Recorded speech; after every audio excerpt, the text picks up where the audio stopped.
পেটে মোটামুটি ক্ষুধা ছিল, কিন্তু এত রাতে যে এত খাবার কিভাবে আসবে তা তো কখনো চিন্তাই করতে পারিনি।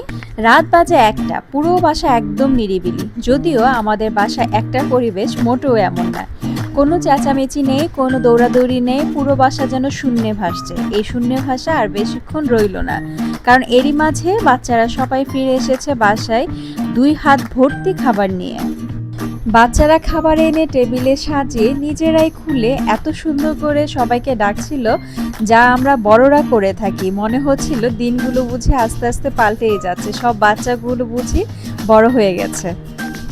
ক্র্যাব মাসালা, ক্র্যাব কারি, ফিশ বারবিকিউ, মুক্তার সাদা পোলাও, চাপ, যেটা খিলগাঁওয়ের মুক্তার খুব নামকরা। মুক্তার প্যাকেটটা দেখেই আমার ছোটকালের অনেক মেমোরিজ মনে পড়ে যাচ্ছিল। ও আচ্ছা, এখানে কিন্তু দ্য জিরোর একটা হেল রাইস ছিল, ফ্রাইড রাইস যেটা বলে। এটা নাগার একটা ফ্লেভার দেয়া থাকে, খেয়ে একদম হেল হয়ে যেতে হয়। না, দুষ্টুমি করছে, একদম জাস্ট একটা ফ্লেভারই থাকে নাগার, খেতে খুবই মজা। আজকের এই ফিশটাও স্পেশালি শেফ আমাদের জন্য করে পাঠিয়েছে। ফিশটা এত মজা ছিল, আসলে ফিশ কি খাবো, ফিশ তো খুঁজেই পাইনি। বাচ্চারা এত পছন্দ করে ফিশটা খেয়েছে, শেষমেশ আমরা বড়রা কাঁটাগুলো বেছে বেছে খেতে হয়েছিল। সামনে এত খাবার থাকতেও তারা কিন্তু ফিশের উপরেই ঝাঁপিয়ে পড়েছে, আর বাচ্চারা কতটা এনজয় করে খাচ্ছে সেটা হয়তোবা তোমরা দেখেই বুঝতে পারছো। আমি কিন্তু তাকিয়েছিলাম ক্র্যাবের দিকে। ক্র্যাব আমার এত পছন্দ, আর আজকে তো ক্র্যাব রান্না করা হয়েছে দুইভাবে। একটা হচ্ছে মাসালা ক্র্যাব, আর একটা হচ্ছে একটু গ্রেভি করে করা হয়। এই গ্রেভিটা খুব স্টক ঝাল মিষ্টি এরকম একটা ফ্লেভার থাকে, এত মজা খেতে। আর আজকের ক্র্যাবে কামড়ে কামড়ে মাংস ছিল, এর জন্য আরও বেশি ভালো লাগছিল। ইউজুয়ালি তো যে ক্র্যাবের বড় বড় যে খোলসগুলো থাকে, খোলসের ভেতরে মানে খুব কষ্ট করে দাঁত দিয়ে কামড়ে কামড়ে ভেঙেও কিছু বের করা যায় না। বাট বলছিলাম, ছোট্ট পা থেকে নিয়ে শুরু করে একদম বড় খোলসের ভেতর পর্যন্ত আজকে মাংসে ভরা ছিল। এদিকে আমার শাশুড়িও ক্র্যাব খেয়ে খুব খুশি যে আজকে ক্র্যাবটা আসলে অনেক মজা। আর এই যে দেখো মুক্তার সাদা পোলাওটা, আমি কিছুক্ষণের জন্য সত্যি আমার চাইল্ডহুডে আমি ফিরে গিয়েছিলাম। আমার অনেক মেমোরিজ তখন মনে হচ্ছিল, খাচ্ছিলাম আর গল্প করছিলাম। দেখেছো ফিশ খেয়ে ওদের এক্সপ্রেশন কি সুন্দর, এক একজন মাথা নাড়িয়ে নাড়িয়ে গুড, অনেক মজা এগুলো বলছিল। বাচ্চারাও যদি ফিশ এত এনজয় করে খায়, বুঝার কি আর বাকি আছে কতটা মজা হয়েছে। একবার কিন্তু আমরা ডিনার করে ফেলেছি, তারপরও লেট নাইটে এত মজার গরম গরম খাবার দেখে নিজেদের আর কেউই কন্ট্রোল করতে পারিনি। সবাই সবার মতো করে টেবিলে বসে পড়েছিলাম খাওয়ার জন্য। আর এদিকটায় আমার শাশুড়ি ক্র্যাব খেতে যেয়ে চুমুক দিয়ে নাকে মুখে উঠে গেছে, তো বারবার কাশি দিচ্ছিল, পরে পানি খেয়ে নর্মাল হয়েছিল। বাচ্চারাও কিন্তু সেম, একবার বাইরে তারা খাবার নেওয়ার সময় খেয়ে এসেছে, আবার যখন খাবার সার্ভ করেছে তখন অস্থির হয়ে খাবারের উপরে ওরা পড়ে গেছে। তো যারা যারা এখনো টেবিলে বসেনি অনেকেই বাকি আছে, ওদের খাওয়ার ফোর্স দেখে আমরা তাড়াহুড়ো করে কিচেন থেকে বাটি এনে খাবার আলাদা আলাদা করে রেখে দিয়েছি, নাইলে একটু পরে কিচ্ছুই পাবো না আমরা। এখানে একটা ক্র্যাব করা হয়েছে ঝোল ঝোল আর ঝাল ঝাল করে, এত মজা, মানে ঝোলটা আমার কাছে এত ভালো লেগেছে। লাস্ট পর্যন্ত তোমরা দেখে থাকলে বুঝবে যে আমি খুব চেটে পুটে খেয়েছি। আর এই ঝোলটার মধ্যে, ঝোলটা যতবার খাচ্ছি মুখে কেমন একটা বাড়ি দিয়ে যাচ্ছিল, খুব ইন্টারেস্টিং ছিল ব্যাপারটা। আর একটা করা হয়েছিল মশলাদার ভুনা, এই যে এটা অনেক মশলা দিয়ে কিভাবে যেন ভুনা করেছে, ওই মশলার টেস্টটাও একদম ডিফারেন্ট লাগছিল। মজার দিক থেকে কিন্তু কোনোটার থেকে কম ছিল না। কাঁকড়ার মাংসটা ছিল এত নরম আর সুস্বাদু, মশলার সাথে যেন মিশে একাকার হয়ে জমে গিয়েছিল ব্যাপারটা। আর মশলা যদি ভিতরে ভালো মতো না ঢুকে ওইটা কিন্তু খেয়ে ভালো লাগে না। আজকের কাঁকড়াগুলোর মশলা সব কিছু ওভারঅল মিল একদম ভিতরে ঢুকে, মানে প্রত্যেকটা মাংসের মধ্যে মশলার স্বাদটা পাচ্ছিলাম।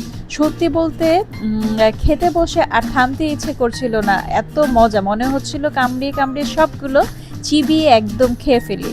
তাছাড়া ক্র্যাবে কিন্তু জানো, ক্র্যাবে কিন্তু অনেক ভালো পরিমাণে প্রোটিন থাকে, পাশাপাশি ভিটামিন B12 থাকে, আর অনেক জিঙ্কের মতো অনেক কিছু, অনেক গুরুত্বপূর্ণ কিছু পুষ্টিকর উপাদান থাকে আমি যতটুকু জানি।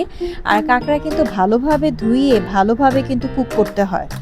দেখো আজকে কিন্তু বাচ্চাদের খাবার কাউকে বেড়ে দিতে হচ্ছে না, ওরা যার যার প্লেট এনে তারা নিজেদের মতো করে খাবার রেডি করে নিচ্ছে।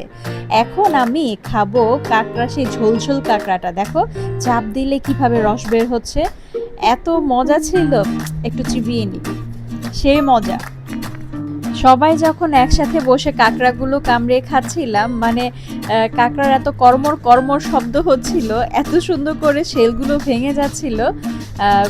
আমি জানি না শেফ কিভাবে কুক করেছে, মানে একদম উপরে পাটটা পর্যন্ত নরম হয়ে গেছে। খেতে খেতে চোখ পড়লো ফিশের দিকে। ফিশের তো অতক্ষণে বাচ্চারা তছনছ অবস্থা করে ফেলেছে, মানে কাটা ছাড়া আর কোনো কিছুই নেই। তো একটু চেয়ে বলছি একটু দাও বাচ্চাদের, বলার পরে একটু ফিশ দিল আর কি আমাকে ভাগে। যাই হোক, আমাদের ফিশটা তো অনেক মজা হয় আমি জানি, আর একটু মানে আজকের ফিশটা কেমন হয়েছে সেটা খেতে ইচ্ছে করছিল, এই জন্যই বাচ্চাদের কাছ থেকে চেয়ে এতটুকু নিয়েছি। অনেক মজা হয়েছে। ভিতরে মশলা না ঢুকলে আমার কোনো কিছুই ভালো লাগে না। একটা আছে না জাস্ট বাইরে দেওয়া হয়েছে, ভিতরে প্রপার মশলাটা যায়নি। আজকে সব কিছু একদম পারফেক্ট হয়েছে। আর ক্র্যাবের খুব ক্র্যাবিং ছিল অনেক দিন ধরেই। ক্র্যাবিং হচ্ছিল যে একটু ক্র্যাব খেতে ইচ্ছে করছিল, একটু স্পাইসি কিছু খেতে ইচ্ছে করছিল, সব মিলে মনের বাসনা আজকে পূরণ হয়ে গেল। খেতে খেতে চিন্তা করছিলাম, আমরা যেই পরিমাণে কাঁকড়া লাইক করি, আমাদের বাসা যদি সমুদ্রের পাড়ে হতো, সবাই মিলে এমন কাঁকড়া তুলতাম সমুদ্রই খালি করে ফেলতাম। পরে ভাবলাম থাক, সমুদ্র খালি করার দরকার নেই, বাজার তো খালি করতে পারবো। কাছে আজমপুর একটা বাজার আছে, আমি শুনতে পেয়েছি ওখানে পাইকারি দরে পাল্লা হিসেবে কাঁকড়া কেনা যায়, মানে মিনিমাম 5 কেজি করে কিনতে হবে। আর আমাদের বাসায় যে জনগণ, মাশাল্লাহ 5 কেজি কিন্তু এক নিমিষে শেষ করে দিতে পারবো আলহামদুলিল্লাহ। কাঁকড়ার গল্পের শেষে চলো মুক্তার গল্প করি। মুক্তার এই সাদা পোলাও আর এই চাপ খুবই নামকরা, আমরা মোটামুটি ছোটকাল থেকে খেতে খেতে বড় হয়েছি। এটা খিলগাঁও এলাকার খুবই ফেমাস একটা খাবার। আর পোলাওটা এত লাইট হয়, বেশি মশলাও হয় না, বেশি ঘি তেলও থাকে না, খুব লাইট থাকে, এর জন্য খেতে বেশি ভালো লাগে। দেখো আমি কিভাবে চেটে পুটে খাচ্ছি। এইটা কিন্তু কাঁকড়ার ওই গ্রেভিটা, আমার পোলাও তো খাওয়া শেষ, সাথে একটু গ্রেভিও নিয়েছিলাম, ওইটাও মানে আমি যে কি বলবো বোঝানোর মতো না, এত মজা হয়েছিল কাঁকড়ার ঝোলটা। এখন আবারও ফিরে যাচ্ছি সাদা পোলাওর দিকে। মনে হচ্ছে এত তাড়াতাড়ি খাবার শেষ হয়ে গেল, আর একটু খেয়ে নে। আবার একটু চিমটি দিয়ে নিয়ে নিচ্ছি সাদা পোলাও। এই সাদা পোলাওটার সাথে কি খাবো এখন একটু চিন্তা করছিলাম। ফার্স্টে একটু শুধু খেয়ে নিব। শুধু খেতে আরেক রকম মজা। এখন সাদা পোলাওর সাথে নিয়ে নিচ্ছি একটু চাপটা একটু ছিঁড়তে কষ্ট হচ্ছিল, যেহেতু এক হাতে ফোন ছিল, আরেক হাত দিয়ে নিজে নিজে টেনে ছিঁড়তে হচ্ছে।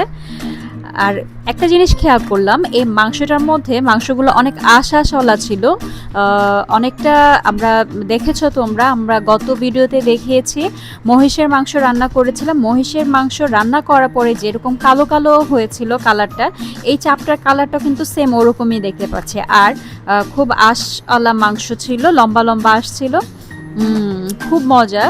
মাংসটা বেশি শক্ত ছিল না, বেশি নরমও ছিল না, মিডিয়াম ছিল, খেতে ভালো লাগছিল।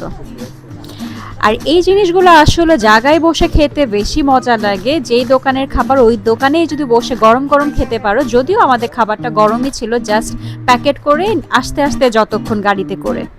আরেকজন তো এদিকে খেতে খেতে গায়ের জামাই খুলে ফেলেছে, কি পরিমাণে পাগল পাগল হয়ে সবাই খাচ্ছিলাম। আর আমি তো কাঁকড়ার ঝোলকে ছাড়তেই পারছি না, যাই খাচ্ছি কাঁকড়ার ঝোলের সাথে চুবিয়ে ভরিয়ে খাচ্ছি। আমার শাশুড়িও খুব মনোযোগ দিয়ে কাঁকড়াগুলো চিবিয়ে চিবিয়ে খাচ্ছিল, একটা পাকেও আস্তে রাখতে দিচ্ছিল না, একদম মচমচাই করে একদম গুঁড়ো গুঁড়ো করে ফেলেছিলাম সব কাঁকড়ার আর শেলগুলোকে। কাঁকড়া এমন একটা খাবার, খাওয়ার সময় একদম দাঁত দিয়ে মচমচিয়ে গুড়মুড়িয়ে পিষে ফেলতে হবে। আর যদি এইভাবে না খেতে পারো তাহলে কাঁকড়া খাওয়ার ভাই কোনোই দরকার নেই। আজকের লেট নাইটের ছোট থেকে বড়দের খাওয়ার পাগলামি এবং ক্রেভিংস দেখে তোমাদের কেমন লাগলো অবশ্যই শান্তির বৌমা চ্যানেলে তোমরা একটি করে কমেন্ট করে জানাবে। আল্লাহ হাফেজ।